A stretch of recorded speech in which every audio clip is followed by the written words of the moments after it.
C'est parti pour Enjeu Patrimoine. Enjeu Patrimoine, où nous répondons chaque jour à une grande question liée à la gestion de votre patrimoine. Aujourd'hui, l'impact de la crise du Covid sur la gestion des copropriétés. Mise en pause des travaux, plus d'assemblée générale. Comment s'est organisée la vie des copropriétaires ces 2 dernières années?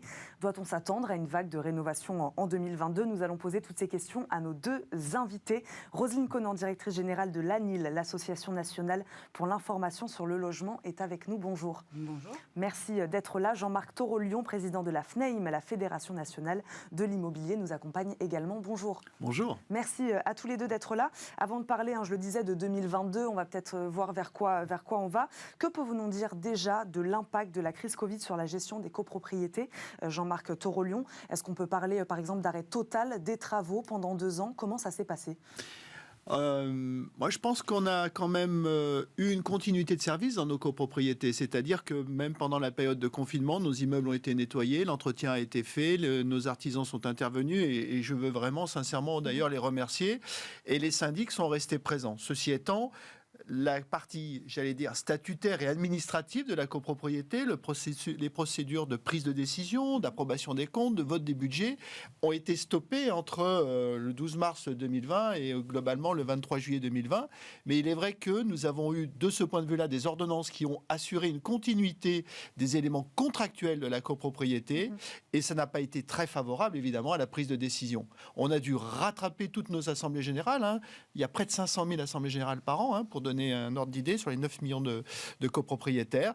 C'est fait maintenant, mais pendant cette période, ça a été évidemment une gestion du quotidien, mais pas une gestion de l'avenir. Donc on va y revenir évidemment, même du cadre législatif, oui. comme vous le disiez. Vous parlez donc d'un entretien qui a continué dans les locaux de copropriété, mais pas d'assemblée, pas de réunion. Comment c'est possible? Comment les deux peuvent arriver en même temps? C'est-à-dire on ne se voit pas, on ne se parle pas, mais pourtant les choses de la vie quotidienne continuent de se passer dans les copropriétés. Alors, il est évident que il y a des syndics qui ont bien sûr assuré cette continuité. Voilà, certains étaient plus proactifs que d'autres. Nous, c'est ce qu'on a pu constater. C'est que certains ont eu peut-être un temps d'adaptation un petit peu plus long. Et les copropriétaires, certains, donc les relations sont un petit peu distendues, mais les choses sont rentrées dans l'ordre, bien évidemment. Donc dans ce cadre-là, évidemment, les assemblées générales n'ont pas pu avoir lieu, bien sûr, comme on a pu le constater. Les choses sont remises en route. Ça n'a pas empêché de continuer à faire les appels de charges. Le côté administratif a été fait. Mais les grandes décisions, je dirais, notamment en lien avec les travaux, n'ont pas pu être prises. Évidemment, on est dans une période où la rénovation énergétique, l'adaptation du logement sont des enjeux, sont au cœur de l'actualité. Donc, le travail est devant nous, je pense. Et donc là, il y a tout un enjeu aussi de pédagogie qui a été assuré à la fois par les professionnels et par le réseau des ADIL que je représente, qui sont des agences d'information qui renseignent sur toutes les questions logement. Et pour redonner peut-être cette vision de long terme aux copropriétaires, comme on disait. Il y a cet enjeu de pédagogie parce qu'il a fallu qu'il y ait quand même un foisonnement de réglementation qui a permis la mise en place de différentes choses. On a eu une actualité, comme le disait Jean-Marc, une ordonnance qui a modifié certaines choses.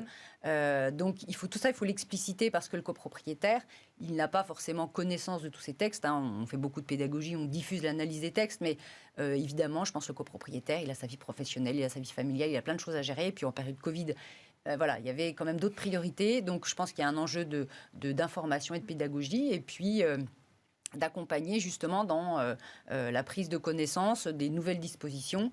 Bien sûr, on sait que les mandats de syndic ont été reconduits, les mandats du conseil syndical, tout ça, je pense que c'était intégré, mais il y a d'autres choses. Et je pense qu'il y a un vrai enjeu d'information. Et c'est le rôle de vos 2 organisations. Jean-Marc Torolion, vous vouliez réagir? Il faut comprendre qu'il y a une coïncidence heureuse dans ces événements dramatiques de la pandémie, c'est qu'on avait une réforme de la copropriété qui venait juste de rentrer en application. Et qu'avait prévu cette réforme de la copropriété? La capacité pour les syndics de faire des vidéos assemblées générales et qui avait introduit le vote par correspondance. Et donc, en fait, ces 2 dispositions-là nous ont permis, pour la suite, par dérogation, puisque le syndic se voyait octroyer la faculté d'organiser unilatéralement les modalités d'Assemblée générale, nous a permis d'assurer toute une série d'assemblées générales avec le vote par correspondance, des centaines de milliers d'assemblées générales avec le vote par correspondance. Donc les professionnels qui gèrent 94% des copropriétés en France ont dû très rapidement s'approprier ces nouveaux outils, avec les incertitudes juridiques que nous pouvions avoir, en collaboration avec les conseillers syndicaux, même s'il nous a été signalé ici ou là des collaborations qui n'avaient pas été optimum. Et c'est ce qui nous a permis jusqu'à maintenant de rattraper le retard que nous avions, de remettre en ordre de marche d'un point de vue statutaire nos copropriétés et d'envisager l'avenir à l'aune d'une loi climat et résilience qui vient là encore modifier la copropriété. Tant que vous y êtes, je préfère rester là-dessus sur ces questions d'Assemblée générale faites donc à distance. Petite question là-dessus, est-ce que selon vous, ces organisations, ces nouvelles manières de s'organiser, seront-elles pérennes? Voilà, juste un avis là-dessus. Est-ce que ça va rester ça? Alors, moi je pense que oui, mais attention, pas dans les conditions dans lesquelles nous les avons exercées. C'est-à-dire que la vidéo Assemblée générale va trouver tout son sens. On est en train d'ailleurs de déployer des outils, mais je pense que l'appétence de nos copropriétaires sur ces outils-là, elle n'est pas encore avérée. Donc, la vidéo, les réunions de conseil syndical en Zoom, ça marche très très bien.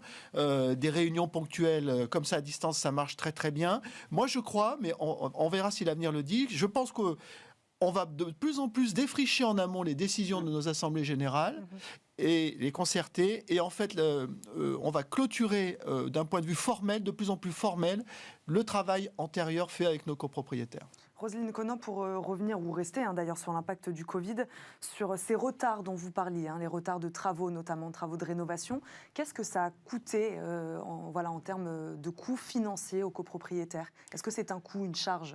Alors, ne pas voter des travaux ne génère pas un coût.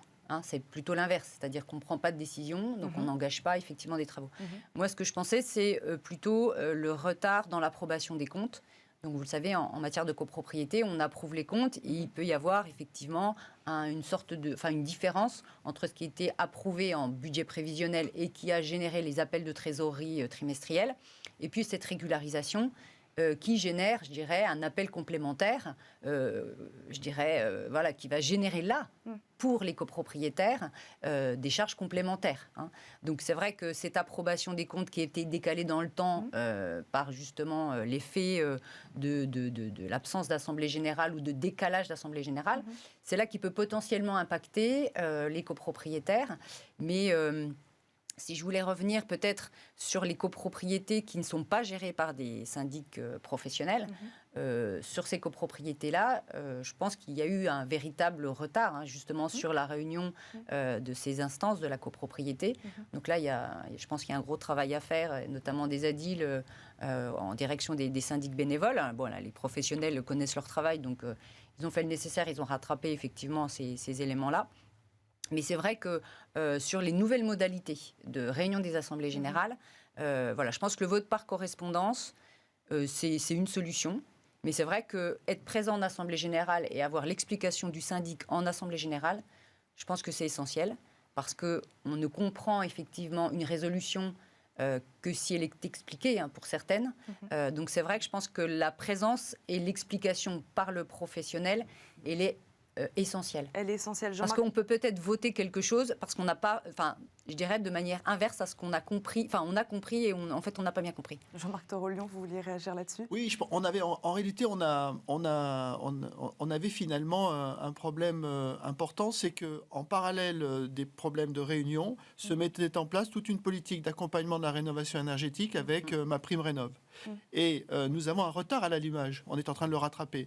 Mais du coup, parce qu'on sait qu'engager un programme de rénovation énergétique d'un immeuble, c'est 2 ou 3 ans de travail avant de le faire aboutir. Et donc, ce travail amont, en réalité, il a pris du retard. Et ce que j'espère, en tout cas... Il n'y a pas d'impact en termes de coûts, mais en tout cas, il y a quand même un retard significatif. Pour moi, il y a quand même un impact en termes de coûts si les subventions, finalement, nous passent sous le nez, alors qu'on n'a pas eu le temps de mettre nos immeubles en ordre de marche pour solliciter. Donc, heureusement, il y a une reconduction de MaPrimeRénov' en 2022 pour un peu plus de 2 milliards d'euros. Mais nous avons pris l'engagement, les professionnels, d'initier la rénovation de 100 000 copropriétés. C'est beaucoup, mais en même temps, vraiment, nous avons une course contre la montre là. Et au moment où nous avons une loi climat et résilience qui instaure l'interdiction de location des appartements dont les diagnostics de performance énergétique les classeraient G, F ou E, donc peut-être pas de coût tout de suite, mais un coût économique à terme, on risque de le mesurer si on n'est pas capable d'initier rapidement un mouvement de rénovation énergétique. Pour rester dans les coûts, juste une petite question. Est-ce qu'on peut parler de nouveaux coûts, nouveaux types de coûts liés aujourd'hui à la pandémie, au Covid, des nouveaux coûts de nettoyage, etc. Ça aussi, c'est des choses qui peuvent intéresser les copropriétaires. Est-ce qu'on a assisté à des nouveaux types de coûts, peut-être, avec cette pandémie ? Non, pas vraiment. Moi, je peux répondre non, sauf quand même. Alors, non, il faut reconnaître, moi, pendant cette période de pandémie, j'avais appelé le président de la Fédération des entreprises de nettoyage, qui ont été remarquables. On avait pris des dispositions particulières, par exemple limiter l'accès aux ascenseurs, par exemple laisser toutes les portes de montée d'escalier ouvertes pour éviter qu'on mette les mains dessus. On a pris des dispositions évidemment pendant cette pandémie. Les seuls surcoûts que nous les avons eus dans des galeries commerciales intégrées à des immeubles en copropriété où on avait mis en place pour des accès du gel, etc. Donc la réponse est non. La réponse est non. Roselyne Conan, est-ce qu'on peut parler déjà donc de retour à la normale, plus ou moins aujourd'hui? Alors évidemment avec quelques retards, c'est ce qu'on comprend, mais quand même globalement, ça y est, ça repart là. Tout à fait. Donc voilà, les instances sont programmées ou ont déjà eu lieu. Tout le monde s'est mis en ordre de marche. Il est évident que là, comme le disait Jean-Marc, on entre dans une phase où les décisions relatives aux travaux vont être prises. Alors, nous, ce qu'on a identifié sont des publics qui potentiellement pourraient être mis en fragilité par ce type de décision, effectivement, alors à la fois de régularisation des charges, mais aussi de vote des travaux. Nous, on a identifié effectivement des copropriétaires qui auraient des accès dans la propriété, qui, par exemple, en zone détendue, où le prix de l'immobilier est assez bas, permet à des ménages modestes, voire très modestes, d'accéder à la propriété, où là, leur budget, il est très, très, très, je dirais, serré. Et de fait, des charges nouvelles peut effectivement grever leur budget. Donc là, tout l'intérêt, c'est l'information amont au moment de l'accession à la propriété, pour bien penser son projet d'accession et bien évidemment anticiper, parce qu'une copropriété, il faut l'entretenir, et le syndic, il est là pour veiller à ça, et du coup, il impulse la réalisation de travaux, c'est son travail. Donc évidemment, il faut savoir mobiliser les aides, et on a aussi des publics comme par exemple les personnes âgées qui au moment de la retraite voient une baisse de leurs ressources, qui sont isolés, qui n'ont pas forcément accès au numérique, et qui ne sont pas forcément entourés, et qui n'auraient pas ce réflexe de solliciter une prime rénov ou d'autres aides, parce qu'il y a des différentes aides qui sont cumulables. Donc on a identifié ces publics qui sont assez fragiles, et puis des nouveaux publics qui ont eu une baisse de leurs ressources, les artisans, les indépendants, qui ont quelquefois perdu leur activité, qui sont copropriétaires, et qui ont vraiment, je dirais, une trésorerie qui fait qu'on arrive au bout de l'exercice et leur activité ne redémarre pas. Et donc, à terme, se disent, voilà, les charges de copropriété, les travaux qui vont être votés, je vais être face à une difficulté. En tout cas, vos deux organisations étaient là pour faire de la pédagogie, de l'information. 10 secondes. 10 secondes pour dire quand même on a une fin de période d'urgence qui s'achève au 30 septembre pour le vote par correspondance, qu'on a besoin de salles de réunion, qu'on a des collectivités territoriales qui refusent de nous les louer.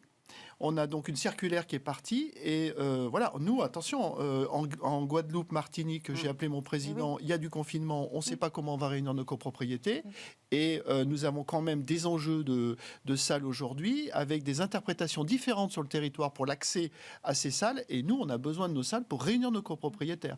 Donc, nous avons un œil vigilant sur la capacité que nous aurons aujourd'hui à réunir nos copropriétés. Pas encore toujours facile de se réunir, donc ouais. On retiendra ça. Merci beaucoup à tous les deux d'avoir été avec nous. Roselyne Conan, directrice générale de l'ANIL, et Jean-Marc Torolion, président de la FNAIM. Merci de nous avoir éclairés sur ce sujet, la gestion de copropriété et l'impact de la crise Covid dessus. On marque une courte pause, nous, et on se retrouve tout de suite pour la deuxième partie de Smart Patrimoine.